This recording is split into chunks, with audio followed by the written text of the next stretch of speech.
and then we'll have a second panel which will look at globalization. I think time seems to have a mind of its own in the Mediterranean. So we're starting, apologies for starting half an hour late, or maybe on time, Salento time. We're still waiting for one of our speakers, but I think we'll get started. So first of all, thanks very much for coming.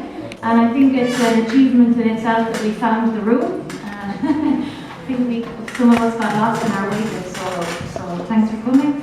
My name is Niamh Green and I work at the Transnational Institute based in Amsterdam, which is a research and advocacy institute looking at critical thinking around political issues, social justice issues and human rights. And we've been producing research and bringing together social movements and activists and engaged scholars for the last 50 or so years around a number of issues. One of the issues that we've been looking at recently is the issue of authoritarianism. And particularly in the program that I coordinate, which is called the War and Pacification Program, we've been looking at kind of trying to unpack what this new form of authoritarianism means. And so I think we're all in agreement that authoritarianism has existed for a very long time. It's nothing new in and of itself. This idea of power and repression, and the creating of an enemy or of another, and it's basically been the way that lots of regimes have existed for time immemorial, I think. But today we'd like to look at how this is changing and how there's new dynamics coming into how we understand authoritarianism. I think in recent history we've probably understood authoritarianism in the form of maybe the dictatorships that came about in Latin America, for example, in Brazil, we discussed that.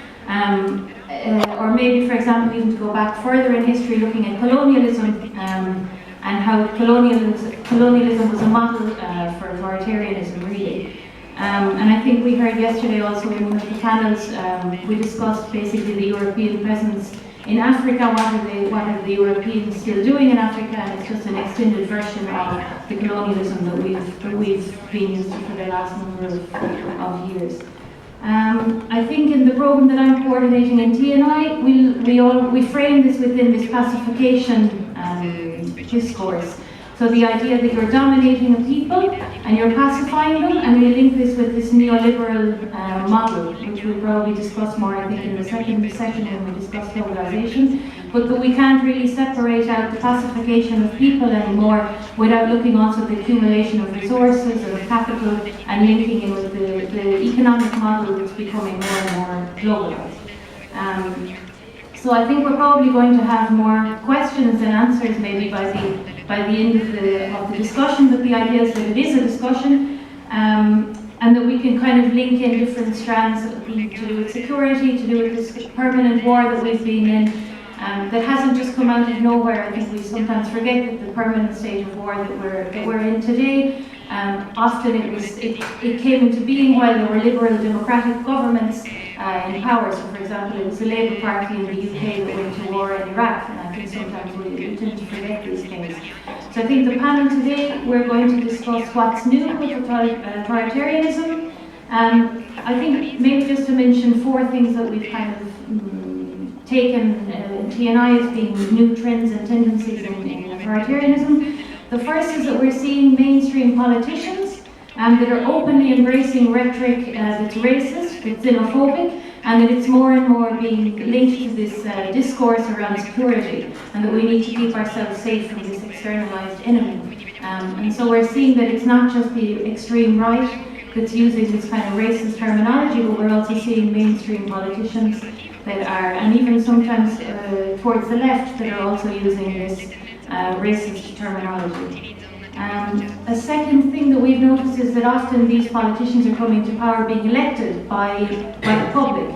It's often they're not coming to power by coups, which is maybe the examples that we have from the 60s and 70s, but they're actually being elected, and we have the European elections coming up in a week's time here in Europe. So I think it'd be interesting to see also what kind of a parliament we turn out in Europe and what that says about the state of democracy, I think.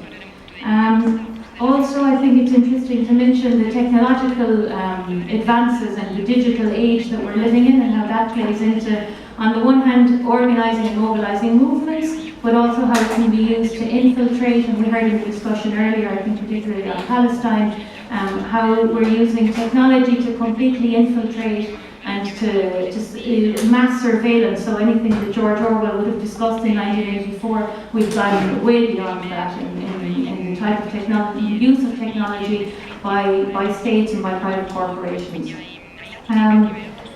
So I think these are kind of the new tendencies that we're seeing in TNI, and I'll introduce people sitting on the panel, and then I'm going to open it up for maybe 5 minutes presentation of each of the contexts, and then we'll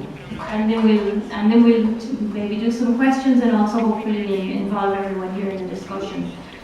So to introduce the panelists, I have on my right Messaoud Romdani from Tunisia, representative of Euromed Rights. He's going to speak in English with a very good Irish accent because he lived for a long time in Ireland, in fact. I'm also Irish, but living in Amsterdam. And we have Nicola Bullard, who's from CCFD Terre Solidaire, who will speak in English also, discussing the context in Asia. And then we have Braulio Moro, who's from France Amérique Latine, who's going to discuss the context in Latin America, and he's speaking in French. I mention that in case anyone needs to get an interpretation. French and English. And if our Italian representative shows up, he'll be speaking Italian. So Luca might show up. This is again Mediterranean time.